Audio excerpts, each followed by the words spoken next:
가나안 땅에 들어가서 정착한 이스라엘 백성들은 자신들과 다른 족속들을 비교하기 시작을 합니다.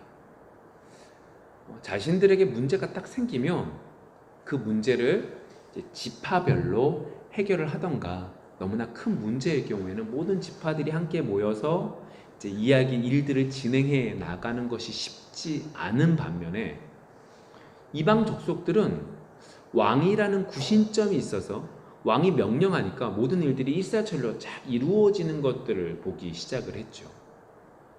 그래서 나이가 든 사무엘에게 찾아가서 다른 모든 나라들에게 왕이 있듯이 우리에게도 좀 왕을 주십시오 라고 하는 이야기를 합니다.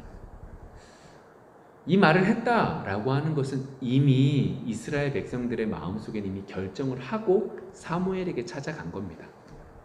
우리나라의 모든 문제는 왕이 없기 때문이고, 이 왕만 세워지면 모든 문제는 다 해결돼 라고 하는 생각을 굳게 가지고 사무엘을 찾아간 것이죠. 이렇게 완악한 마음을 가지고 간 이스라엘 백성들에게 하나님께서는 왕을 허락해 주십니다. 여기서 우리 한 가지 질문이 생깁니다.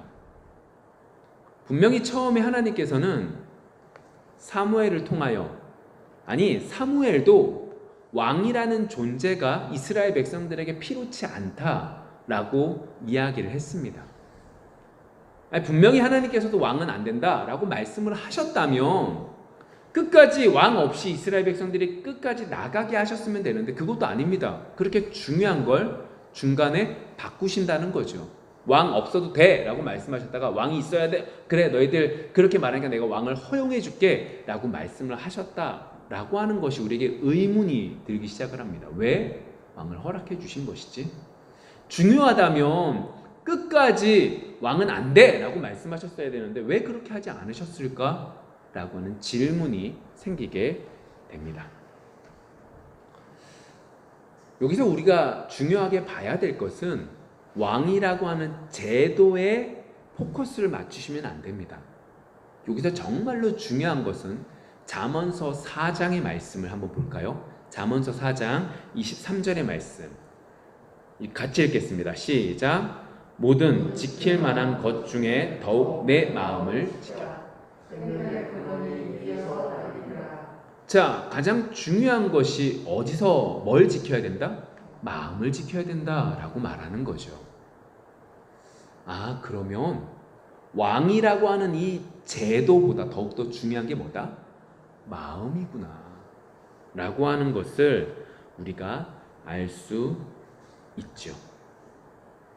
왕을 두느냐 두지 않느냐가 중요한 것이 아니라 이 왕이라는 존재를 통하여 진짜 하나님께 나아가느냐 나아가지 못하느냐가 더욱더 중요하다라고 하는 거죠.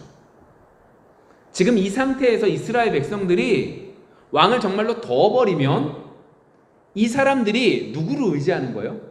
왕을 전적으로 의지하게 된다라고 하는 거죠. 왜요? 그들의 마음속에 왕을 두고자 하는 이유가 다른 나라들이 다 왕을 돕고 그 왕을 통하여 그 나라들이 더욱더 강성해진 것을 바라봐서 이 모든 문제는 왕만 있으면 해결되는구나 라고 생각한 이스라엘 백성들이기에 지금 이 상황 속에 왕이 딱 만들어지면 그들은 왕을 전적으로 의지하고 하나님을 잊어버리는 더욱더 큰 문제가 있었기 때문에 하나님은 왕을 두지 않기를 원하셨던 거죠.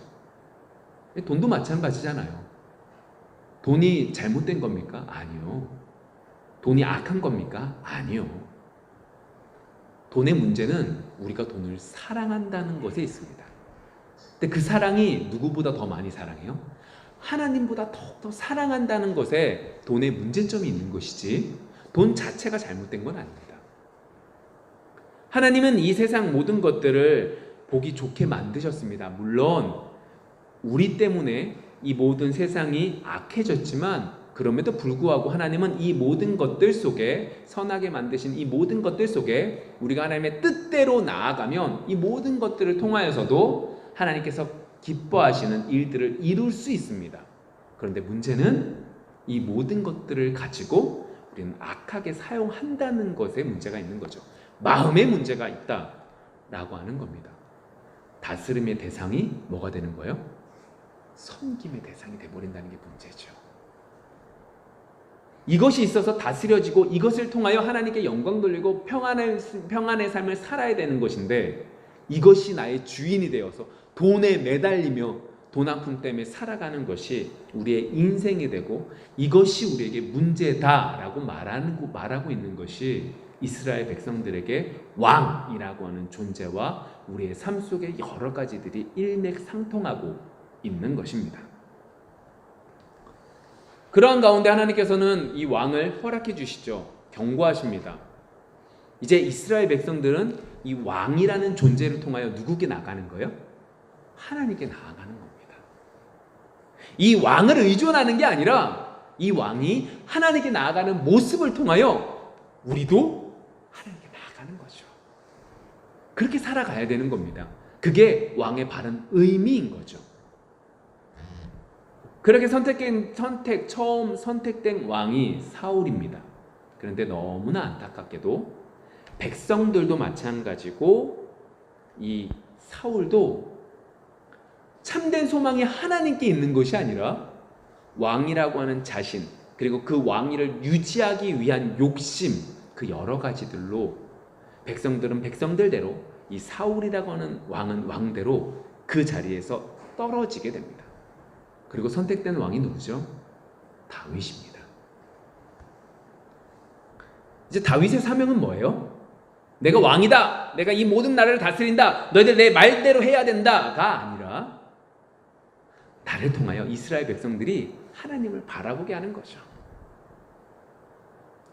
나보다 더 크신 분이 하나님이신 것을 인정하는 그 모습 속에 이스라엘 백성들이 하나님께 나아가게 하는 역할이 다윗 왕의 역할이었던 거죠. 하나님은 그래서 이 다윗을 훈련시키십니다.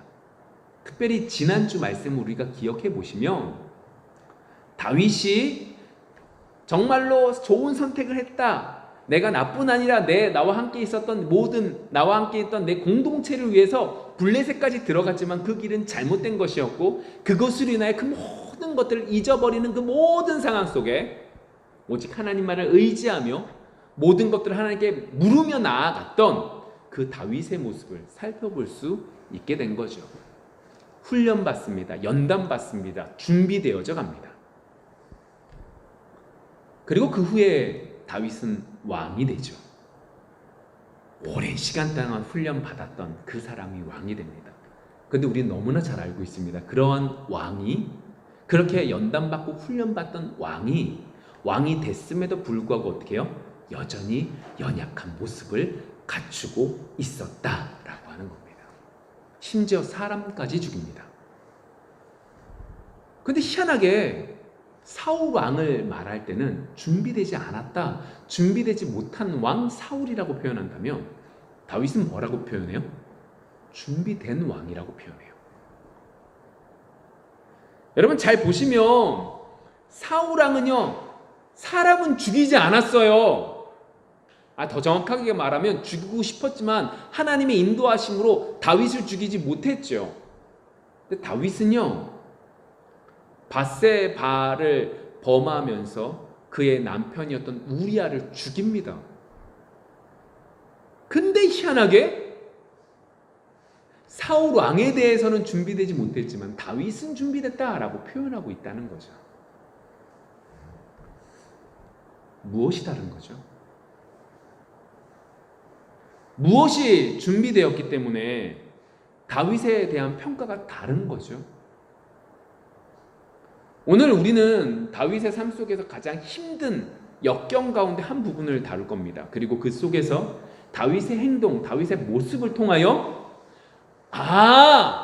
정말로 이것이 준비된 거구나, 그의 행동이 올바랐고 그가 지금까지 한 번도 실수가 없었던, 왕이 된 이후에 실수가 없었구나가 중요한 것이 아니라 하나님이 이것을 준비하신 거구나, 그래서 다윗이 이 부분이 준비된 거구나 라고 하는 부분들을 좀 살펴보기를 원합니다. 사무엘 하 말씀을 보시면 이제 다윗이 왕이 되어지는 과정 그리고 왕의 삶이 나타납니다.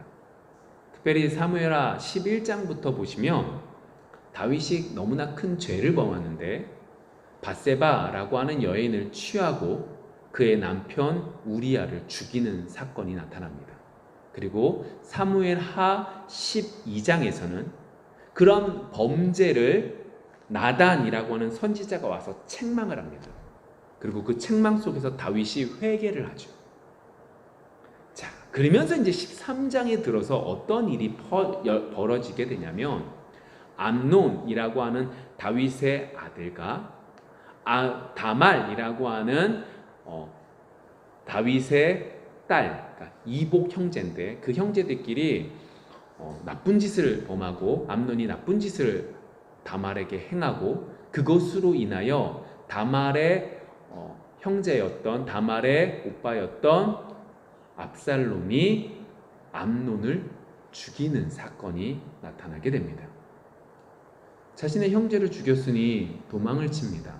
그런데 도망을 치는 것 가운데 요압이라고 하는 사람을 통하여 이 압살롬이 다윗에게까지 나아가는 장면이 13장과 14장에 나오고 이제 드디어 15장에 무슨 얘기가 나타나냐면 이렇게 자신의 형제를 죽였던 이 압살롬이 나쁜 마음을 품습니다. 그리고 그 나쁜 마음을 품어서 백성들의 민심을, 백성들의 마음을 훔쳐가기 시작을 하죠. 그것이 1년, 2년 아니요. 4년의 시간 동안 계속되었고 드디어 헤브론에서 아브라함이 죽은 무덤이 있는 그 헤브론에서 반란을 일으키기 시작을 합니다. 그것이 사무엘하 15장의 이야기입니다. 4년의 시간 동안 압살롬이 반란을 꿈꿨습니다. 근데 다윗이 이걸 알았을까요? 몰랐을까요? 어떤 책들에서는 이제 알았다라고 표현을 하더라고요. 충분히 알았을 것 같아요. 왜요? 왕이라는 자리는 정말로 자신 주변의 정적들과 자신 주변들의 자신을 죽이려고 하는 사람들에서 예민할 테니까 아마도 알았겠죠. 그러면 왜 이 압살롬을 그냥 두었는가라고 할 때 여러 해석들이 있는데 첫 번째는 이렇게 말하더라고요. 다윗이 이 압살롬이 이렇게 하는 것을 좋게 본 거예요.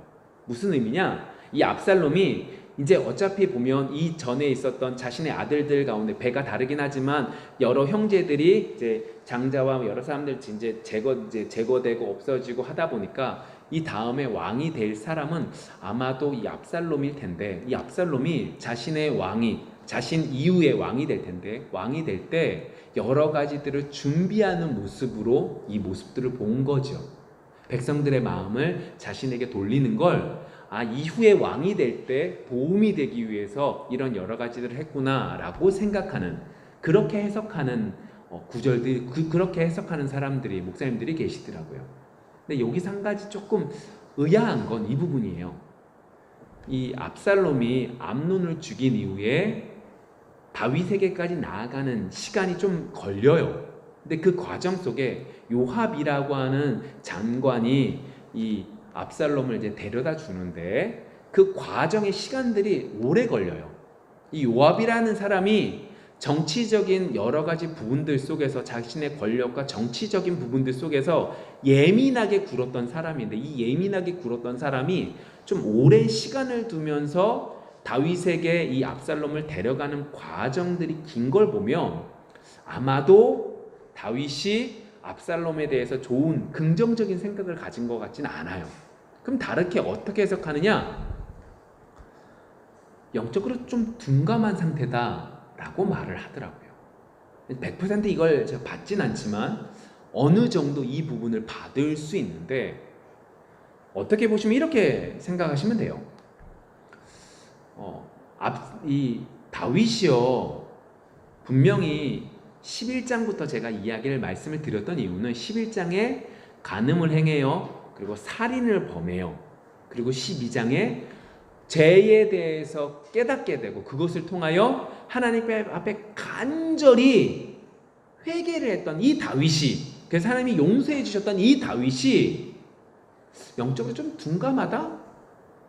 라고 하는 것이 좀 의문부호가 생기긴 하지만 분명한 사실은 이러한 여러 가지 부분들 속에서 좀 문제가 있었던 건 분명한 사실인 것 같아요. 이 압살롬을 좋게 본 건 아니지만 그렇지만 이 모든 사실들을 알고 있었음에도 불구하고 이것에 대해서 반응을 보이지 않았다라고 하는 건 좀 어떤 문제가 있었던 건 아닌가라는 생각을 하는 거죠. 이 부분을 좀 더 살펴보셔야 되는데 제가 지금 천천히 이야기를 하는 이유가 있어요. 13장에 들어서 우리가 조금 이야기를 나눴어요. 13장에 무슨 얘기가 있었어요? 암논이라고 하는 다윗의 아들과 배가 다르지만 딸이었던 다말이라고 하는 사람들이 아들, 딸이 잘못된 행동을 했고 그것으로 인하여 압살롬이 그 암논을 죽이는 사건, 이 모든 일련의 사건들 속에서 다윗이 뚜렷하게 행동을 하지 않는다라고 하는 거죠. 암논이 다말을 범했을 때도 별소리 안 하고 압살롬이 암논을 죽일 때도 별소리를 하지 않아요. 왜 이렇게 무기력하고 왜 이렇게 영적으로 둔감한 상태인 것처럼 보여질 때도 가만히 있었느냐라고 하는 부분이죠. 왜 이랬을까요? 제가 지금 천천히 일련의 일들을 쭉 설명하고 있는 거예요. 왜 다윗은 어떠한 면에서 무기력하게 보이고 어떠한 면에서 영적으로 둔감한 것처럼 보여지는 상황, 이 여러 일련의 사건들, 문제들 속에서도 가만히 있었을까라고 하는 물음을 던지는 거죠. 왜 그랬을까요? 어떤 목사님께서 이걸 이렇게 푸시더라고요. 저 충분히 이 부분을 받아요. 왜냐? 암논이 다말을 범했을 때 그 모습을 통하여 누가 나타난 거예요? 자신의 모습이 보여지는 거죠. 압살롬이 암논을 죽일 때 이 모습 속에 누가 보여지는 거예요? 내 모습이 보여지는 거죠. 이 모든 문제들 속에서 내 모습이 보여지는 거예요. 내 모습이 투영되다 보니까 뭐가 되는 거예요? 분명히 하나님께서 간음한 것과 살인을 범한 그 문제에 있어서 용서를 해 주셨어요. 근데 그럼에도 불구하고 그가 어떻게 되는 거예요? 이것 속에 매여 있게 되어지는 거죠. 여러분, 우리가요 죄인인 것을 깨닫는 것은 너무나 중요합니다. 하나님을 모르는 사람은 내가 죄인인 것을 알지 못합니다. 그런데 하나님을 만나고 성령께서 우리 마음속에 역사를 하시는 한 사람 한 사람에게는 성령이 우리에게 깨닫게 하시죠. 우리가 죄인이라는 것을 깨닫게 합니다. 우리가 잘하는 것이 없는 존재인 것을 깨닫게 합니다. 그런데 문제는 이것을 깨닫는 건 너무너무 소중한데 이것 속에서 멈춰버리면 삶이 무기력해집니다. 내가 죄인이야, 내가 악한 사람이야 라고 하는 것이 계속 되다 보면 모든 것들 속에 힘이 없어집니다. 영적으로 예민한 것 같은데 영적으로 둔감한 자의 모습을 보여지기 시작합니다. 내가 하는 삶 속에서의 모든 것들이, 모든 영역이 어떻게 해요? 무기력해져서 정말 뭐 하는 거야? 라고 할 정도로 아무것도 못하는 존재가 되어 버리게 된다는 거죠. 다른 말로 말해볼까요? 자신을 정죄하는 것 속에 멈춰버린다는 거예요. 내가 죄인이라는 것을 깨닫는 건 너무나 소중합니다. 그런데 이 속에서 멈춰버리면 우리는 우리 자신을 정죄하는 것에서 멈춰버리게 된다는 거죠. 우리 느헤미야를 좀 생각해 볼까요? 느헤미야가요 뭐라고 얘기해요?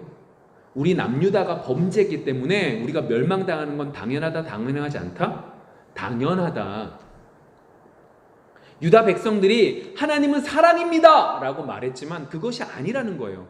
언약을 분명하게 이루시는 하나님이라는 것을 깨달아라. 그리고 그러한 것들 가운데 우리가 멸망당하는 건 당연하다 라고 말해요. 맞습니다. 그런데 우리가 좀 생각을 더듬어 보시면 느헤미야의 이야기가 여기서 딱 끝나요? 아니에요.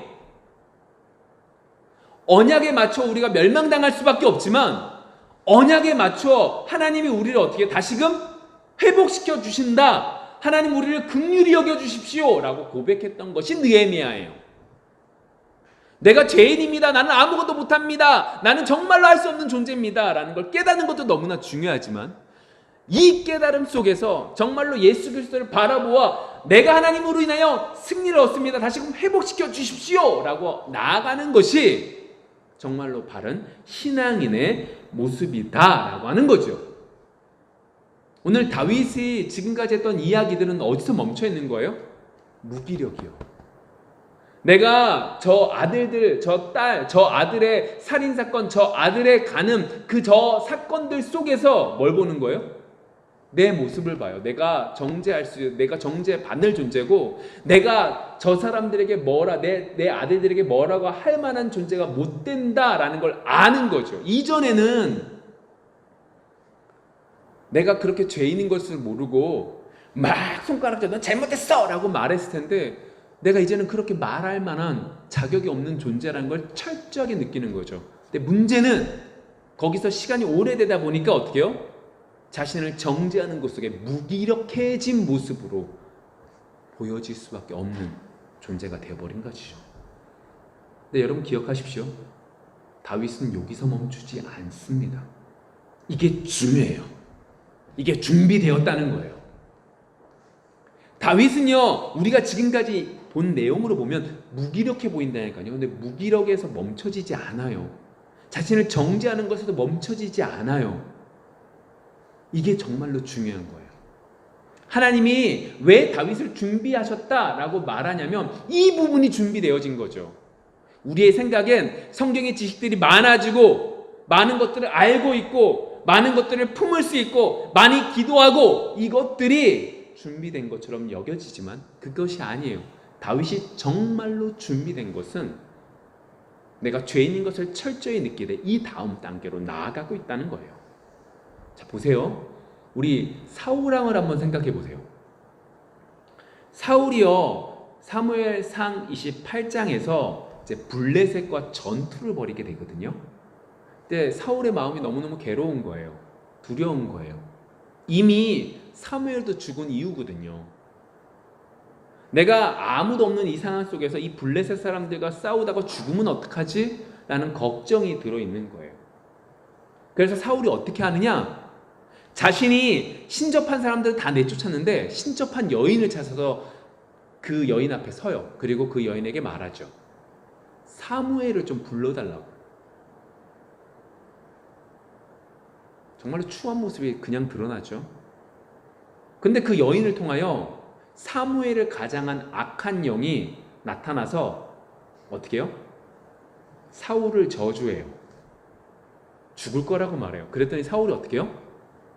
완전히 무너져요. 사무엘상 28장 20절에 보시면 어느 정도냐? 기력이 다 사해서요 음식을 먹지 못했다고요. 너무너무 큰 충격을 받아서 완전히 탁 쓰러졌다고요. 근데 중요한 게 여기에요. 그렇게 쓰러져요. 자신의 모습을 철저하게 봐요. 근데 그 모습 이후에 어떻게 되죠? 그의 음식 먹고 다시 나가요. 내가 내 꼴이, 내 모습이 이런 존재구나 아는 거요. 세상 사람들도 다 알아요. 왜요? 어려운 문제 만나고 나면요 그거 다 알아요. 아니 물론 아는 사람들이 있어요. 다 알지 못하지만 아는 사람들이 있어요.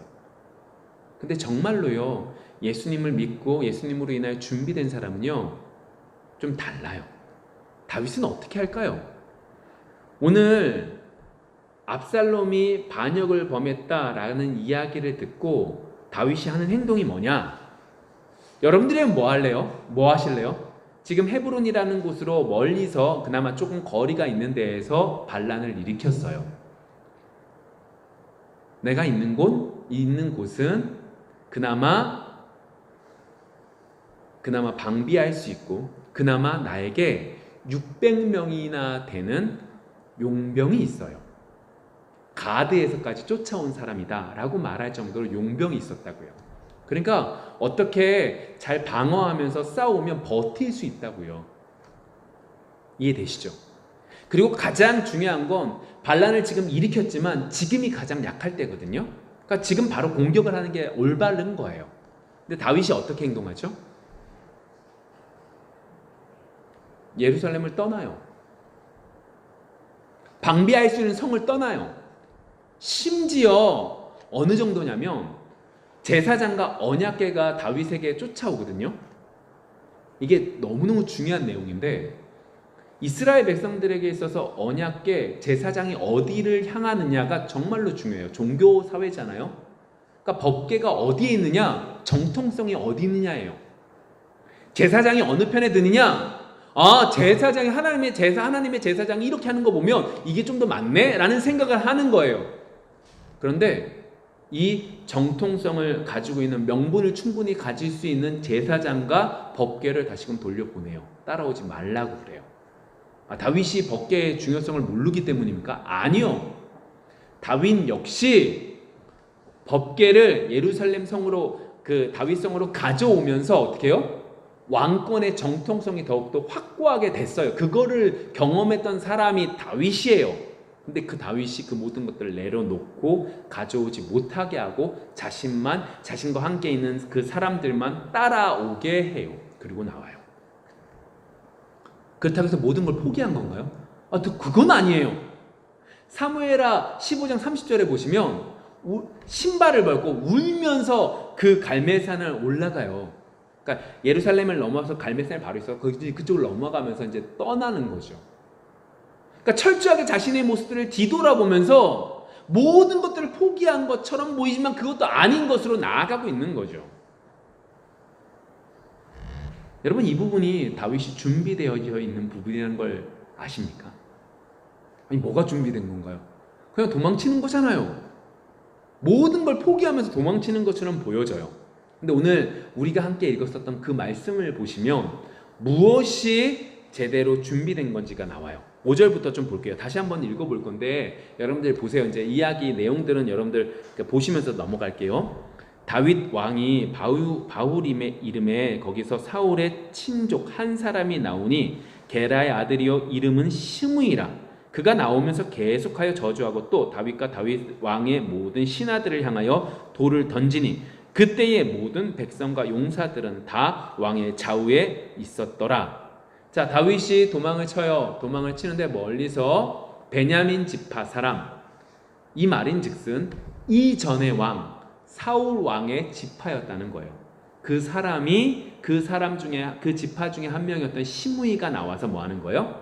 저주하고 있다라고 하는 거죠. 근데 그 왕 옆에는 많은 군사들이 있었다라고 얘기하는 거고, 7절이요. 시므이가 저주하는 가운데 이와 같이 말하니라. 피를 흘린 자여, 사악한 자여, 가거라. 사울의 족속의 모든 피를 여호와께서 내게로 돌리셨도다. 그를 이어서 내가 왕이 되었으나 여호와께서 나라를 내 아들 압살롬의 손에 넘기셨도다. 보라, 너는 피를 흘린 자이므로 화를 자초하였느니라 하는지라.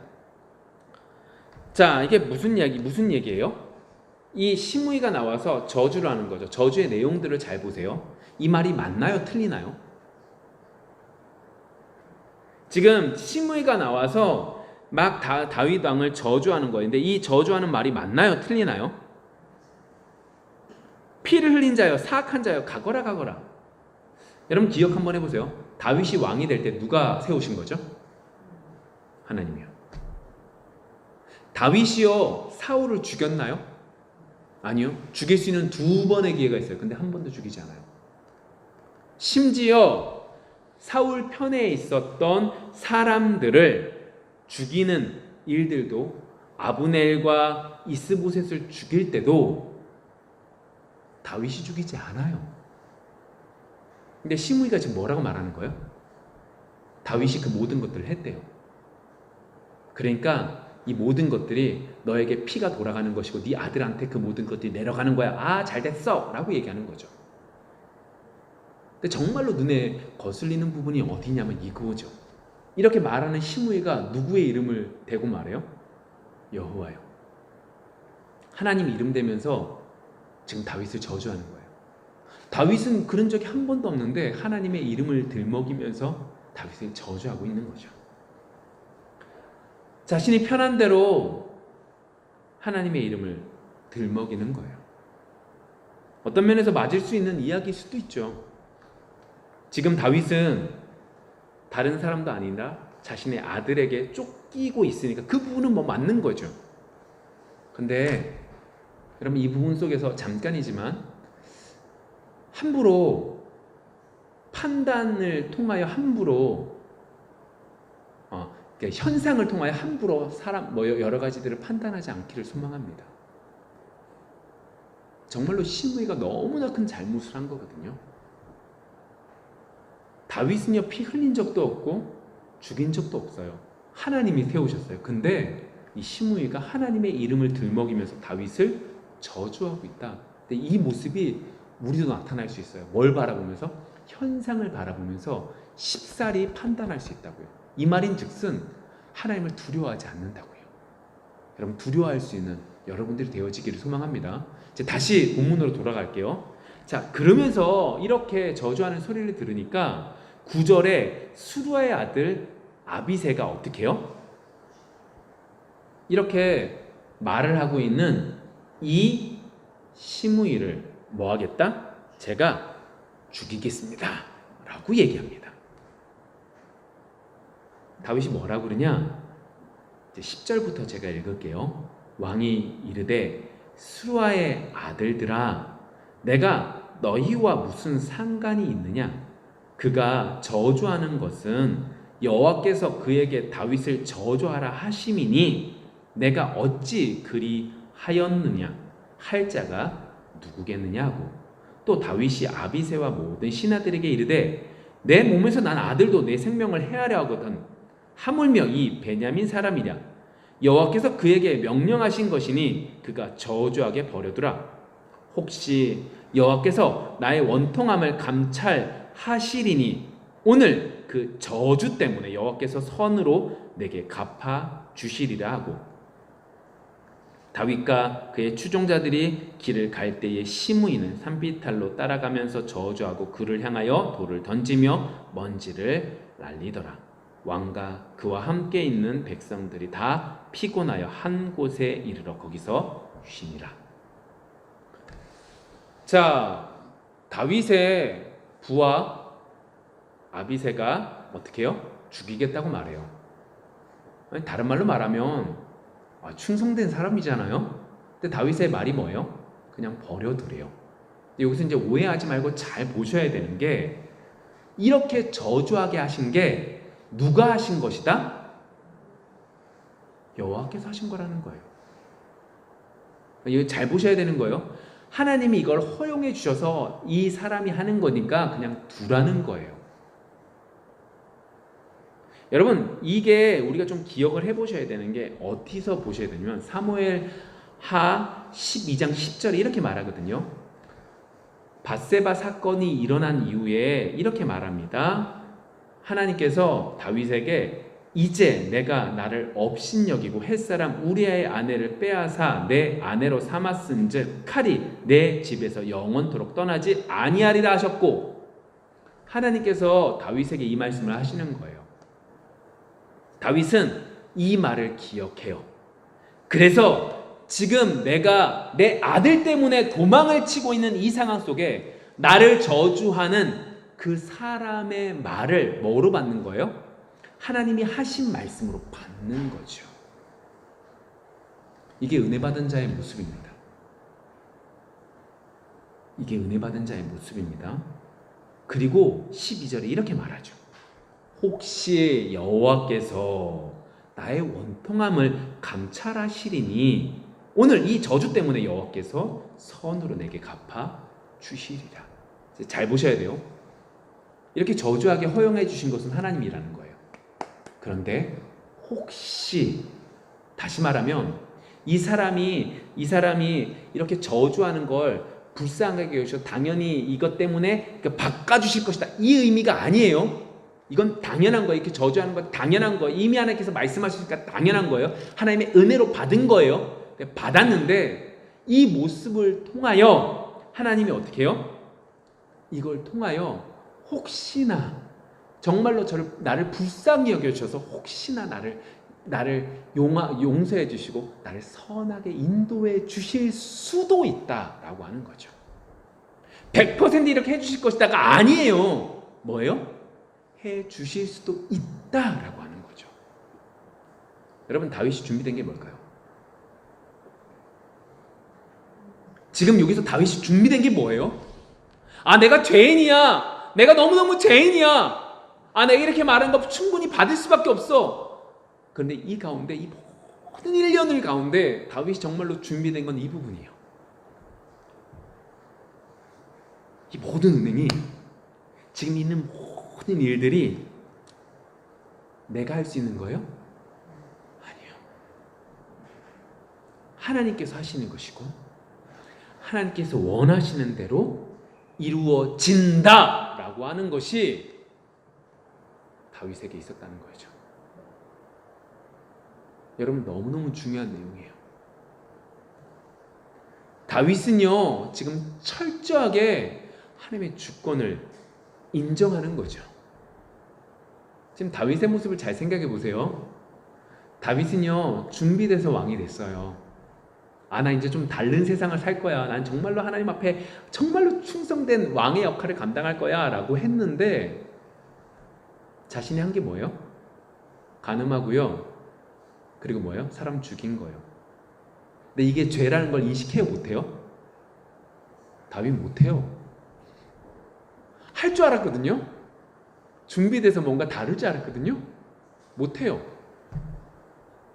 하나님이 책망하셨어야지만 책망하실 때만 겨우겨우 알아들어요. 그러다 보니까요, 그가 철저하게 느낀 게 뭐냐? 내가 할 수 있는 게 없는 거구나. 내가 뭔가 뛰어나고 내가 훈련받아서 뭔가 달려줘야 되니 아무것도 안 되는구나.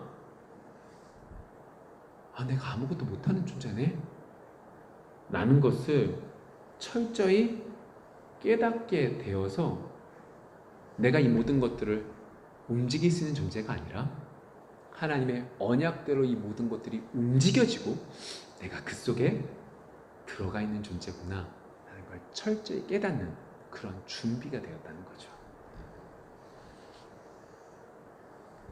단순히 무기력해서 아무것도 안 가져간 게 아니거든요. 다윗이 왜 안 가져갔어요? 내가 언약궤를 가지고 가서 정통성을 나에게 두고 나에게 있는 많은 군사들로 먼저 나가서 공격해서 내 힘으로 이 반란을 해결해야지가 아니라 이 모든 일련의 일들 속에 하나님의 때와 때 속에 내가 무릎을 꿇고 한 걸음 한 걸음 나아가리라 라는 부분 속에서 이 모든 것들을 받고 나아가고 있었다라고 하는 거죠. 이제 다윗이 준비된 것이 보이십니까? 다윗이 준비된 거는요, 이 모든 것들이 하나님이 하십니다. 이 모든 것들이 하나님이 하시는 것 속에 내가 있는 이 모든 상황도 하나님 앞에 기도하며 한 걸음 한 걸음 나아갑니다 라고 말하는 것이 준비된 자의 모습이라는 거죠. 여러분, 우리의 삶이 이렇게 준비된 자의 삶이 되어지기를 소망합니다. 하나님이 주인이시고 하나님 모든 것들을 다스리시며 하나님의 모든 것들의 왕이 되심을 믿고 나아가 우리 한 걸음 한 걸음 속에 순종하는 우리 모두가 되어지기를 소망합니다. 말씀을 맺어볼까요? 오늘 다윗의 모습을 좀 살펴봤어요. 다윗은 준비된 사람이라고 했어요.